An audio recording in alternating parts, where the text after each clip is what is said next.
Bersikap bodoh amat mungkin keterampilan yang kita perlukan untuk menjalani hidup hari ini. Tapi kita juga harus mengerti bahwa kita tidak bisa langsung terjun menjadi seseorang yang bisa bersikap bodoh amat sebelum menemukan terlebih dulu.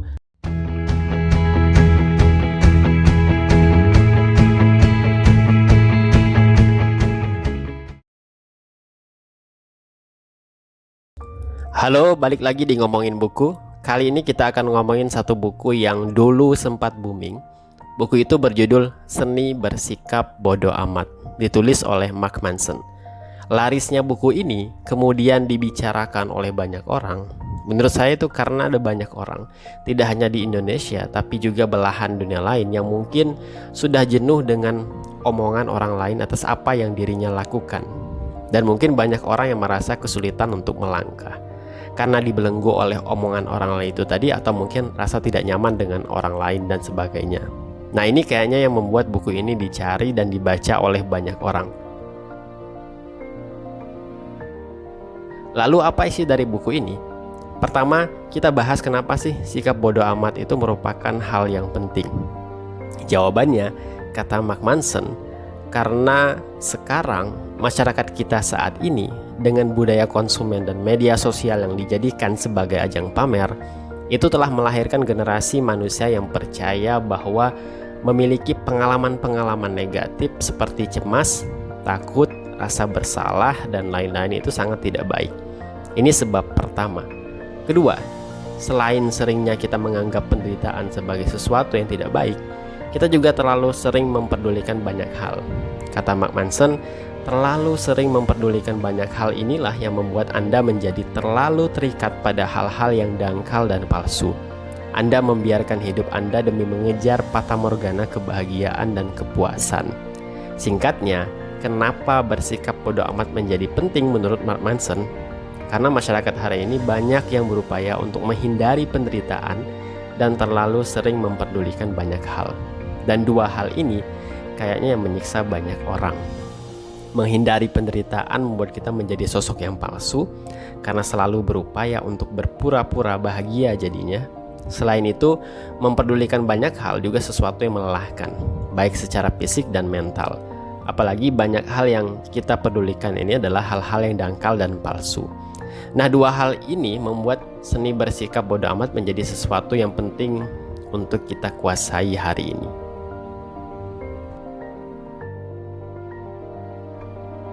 Pertanyaan berikutnya, gimana aturan dalam bersikap bodoh amat ini? Karena mungkin banyak orang yang menyimpulkan hanya dari judul buku ini bahwa bodoh amat yang dimaksud itu ya tidak acuh, tidak peduli, mengabaikan orang-orang yang ada di sekitarnya, dan lain-lain. Pokoknya egoisme. Padahal sebenarnya tidak kesana arahnya. Bersikap bodoh amat ala Mark Manson itu adalah kita harus pertama memahami bahwa kita tidak bisa menghindari penderitaan. Mau jadi apapun, mau melakukan apapun, ada penderitaannya. Jadi pertanyaannya bukan apakah saya bisa menghindari penderitaan ini atau tidak, tapi yang perlu untuk ditanyakan adalah penderitaan apa yang akan saya pilih.